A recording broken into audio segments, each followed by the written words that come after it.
আসসালামু আলাইকুম। ওয়ালাইকুম সালাম। ভাই ভালো আছেন? হ্যাঁ ভালোই আছি। ভাই কি কাজ করছেন? এই যে ধইন্দুলের পাতা কষিগুলো কেটে দিছি। এই পাতাগুলো কাটার কারণ কি? এই পাতাগুলো কাটার কারণে এগুলো এখন হয়েছে যে নিচে যদি কুশি থাকে তাহলে উপরে একটা কুশি বাড়বে না। এই কি বানের নিচ থেকে উপর পর্যন্ত সব পাতা কেটে দেন? হ্যাঁ, এই তারের কাছে না একবারে মাটি পর্যন্ত শুধু গাছটা থাকবে, পাতা কুশি সব কেটে ফেলে দেবো। এই পাতা কাটলে আপনার গাছের উপকারিতা কিরকম হয়? গাছের উপকার বলতে কি, এই গাছের নিচে যদি কুশি ছাড়ে তাহলে আমার ওপরে একটা ডোকা বাড়বে না, আবার ওপরে ডোকা না বাড়লে তো আমার ফল ধরবে না। তো এই বছর আপনার এই যে ধুন্দুল লাগিয়েছেন, কি পরিমাণ জমিতে লাগিয়েছেন?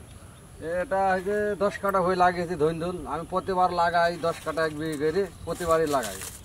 তো এবার এই 10 কাঠা লাগিয়েছি, এখানে লাগিয়ে এই টুকটাক কেবল ওটা শুরু হয়েছে, বেচা কেনা করছি। আর এবছরে ধুন্দুলের বাজার কেমন? এবছরে ধইন্দুলের বাজার এখনো 30 টাকা 20 টাকা বিক্রি হয়েছে, আগে 50-60 টাকা ছিল, এখন দাম সব মালের দাম কমে যাচ্ছে। তো আপনারা কি এই ধুন্দুল নিজে কেটে বেচেন না ব্যবসায়ী এসে আপনার জমি থেকে এসে কিনে নিয়ে যায়?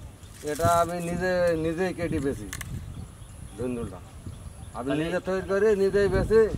ওখানে পদিনা পাতা না গেলাম, ওখানে পদিনা পাতা কেটেছি, বেচবো। ওটা সবাই চেনে না পদিনা পাতাটা, তো যারা বিদেশ কেটে যে অভ্যাস আছে খাওয়া, তারা কেনে গাঙ্গের হাটে। দর্শক, আপনারা দেখতে পাচ্ছেন যে ধুন্দুলের জালি বান থেকে নেমেছে, আর এগুলো ঠিক কয়দিন পরে এগুলো বাজারে বেচার উপযুক্ত হবে এবং এগুলো বাজারে একজন কৃষক বিক্রয় করে অনেক স্বাবলম্বী হয় এবং অধিক টাকা আয় করেন। আপনারা যারা কৃষক এবং যারা ধুন্দুলের চাষ করতে চান, তারা সকলেই এই ধুন্দুলের চাষ করতে পারেন এবং এই বানের আবাদটি অনেক স্বল্প খরচে একজন কৃষক করে থাকেন এবং এটি অধিক মূল্যে বাজারজাত করে একজন কৃষক অনেক স্বাবলম্বী এবং অর্থ উপার্জন করে। এটা ধইন্দুলটা